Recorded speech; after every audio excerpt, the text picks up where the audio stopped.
एबे आपण online payment करथले भी देबा को पड़िबो आपन को चार्ज। फोन टे अछि माने समस्ते फोन पे गूगल पे जे कोन से माध्यम रे यूपीआई पेमेंट करथबे एमिति कि रुपे डेबिट कार्ड थ्रू रे पेमेंट भी करथबे तबे आपन को भी एक्स्ट्रा चार्ज लागिबो। देखंतु एक अपडेट आछि यूपीआई रुपे कार्ड व्यवहार ऊपर देबा को हेबो चार्ज। पुणी थरे मर्चेंट फी लागू करिवे सरकार। तबे क्यों माने फी देबे केते टंका लागिबो जा विषय में आपन को इन्फॉर्मेशन देबी शेष पर्यंत देखंतु। ता पूर्व लाइक टे कर दियंतु सब्सक्राइब करनथिले एबे सब्सक्राइब पाखर थिबा घंटी चिन्ह को दबाइ दियंतु। वर्तमान देश रे यूपीआई एवं रुपे डेबिट कार्ड माध्यम रे करा जाउथबा कारबार उपरे कोनोसी चार्ज लागू करा जाउ नाही, किंतु एबे सरकार ए कारबार उपरे मर्चेंट फी मध्ये लागू करिवे। तबे सरकार बड़ व्यवसायिक पई रुपे डेबिट कार्ड एवं यूपीआई पेमेंट उपरे मर्चेंट फी पुनः लागू करबा को विचार करछथि।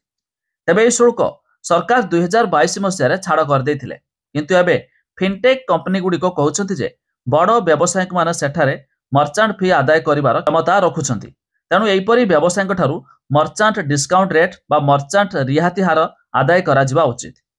एबे जानतु मर्चेंट फी टी कोन हम पाखर धरा जो फोन पे मो पाखर अछि मो फोन पे गूगल पे पेटीएम सब भी अछि केते बेला जा सुपर मनी भी यूज करछि कैशबैक आसीबा पई। तो जा भी हो माने फोन जो हमें यूज करछे पेटीएम वगैरह जहां भी हमें ऑनलाइन टका ट्रांसफर होचे तो हमको कौन एक्स्ट्रा लगे कि ना केवल मर्चेंट अकाउंट जो मानकर अच्छी जड़े व्यवसायी मैंने तार व्यवसाय हिसाब से जो मैंने व्यवसायिक क्षेत्र में जो क्यूआर कोड रही है से गुड़ाक मर्चेंट अकाउंट रही है जहाँपर आम टका पठेले गोटे दिन पर आगुरी जाऊला एवं भी तुरंत चली तो से मर्चेंट अकाउंट जो मानकर अच्छी तो से मानकर चार्ज लगे ना कि आम नॉर्मल लोक जो पठाऊे आमर कौन चार्ज लगे मे भी आग को बहुत दिन पर लगिपे कि से पर्यंत लागू होनी जहाँकि ये एक बड़ अपडेट आसला यूपीआई पेमेंट उपरे खूब शीघ्र लागू हेबो एपर्यंत भी लागू होनी।